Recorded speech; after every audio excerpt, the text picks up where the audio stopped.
Salut, je vous partage ma gratitude là pour ce site spot un peu plus sauvage que celui qui est à côté de ma maison et que j'ai découvert il n'y a pas longtemps. Pour Gabin qui est avec moi là, en train de tailler des bouts de bois. Et pour ma santé là qui est bien revenue. Je vous partage cette vidéo parce que j'ai reçu un message là il y a très peu de temps d'une personne que je connais qui a sa maman très très très âgée, 80 et quelques années, j'ai oublié l'âge précis.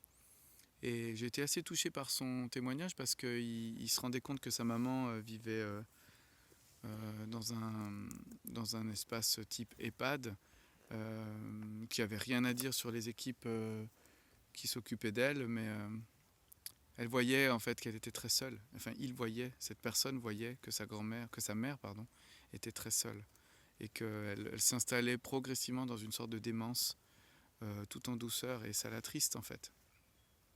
Et ce message, ça m'a ramené en fait à ce que moi je souhaiterais de façon idéale vivre déjà quand je serai très âgé, et aussi que je voudrais proposer aux aînés qui sont autour de moi, à mes parents, à des oncles et des tantes ou des gens très âgés qui sont autour de moi. Et ça me reconnecte en fait à la vision un peu du H's et du village.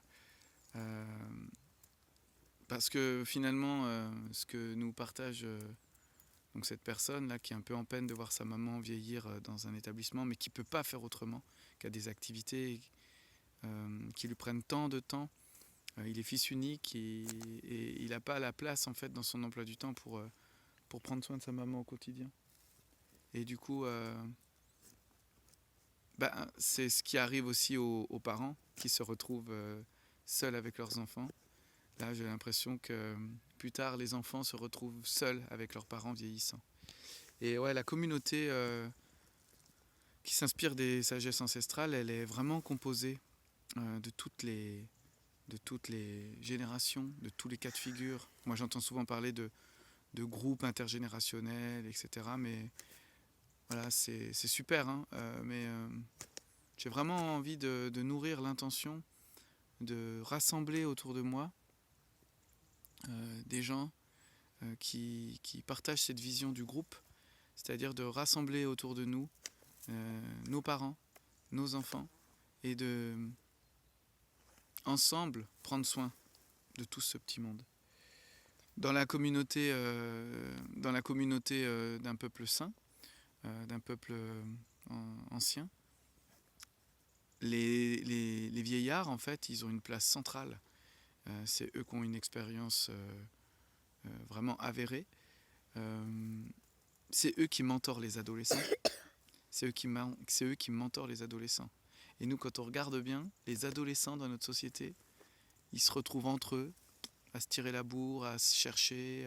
Enfin, moi, je l'ai vécu comme ça, à se faire peur un peu, à essayer de confronter des expériences fortes avec la mort, alors qu'ils ont normalement face à eux des aînés qui peuvent les mentorer, leur proposer des challenges, les conseiller, les rassurer.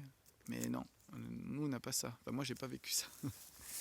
Mais ça c'est au quotidien. Et les petits-enfants, les tout petits-enfants, eux, ils sont mentorés par les plus grands-enfants, et presque adultes.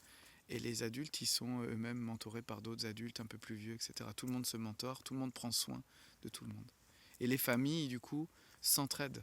Les jeunes mamans, en fait, elles sont entourées d'autres mamans, plus ou moins disponibles, qui peuvent prendre le relais. Les enfants sont jamais en fait isolés d'un regard adulte bienveillant qui prend soin d'eux.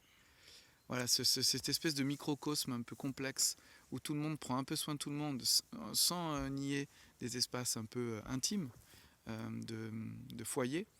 Moi, c'est vraiment la vision que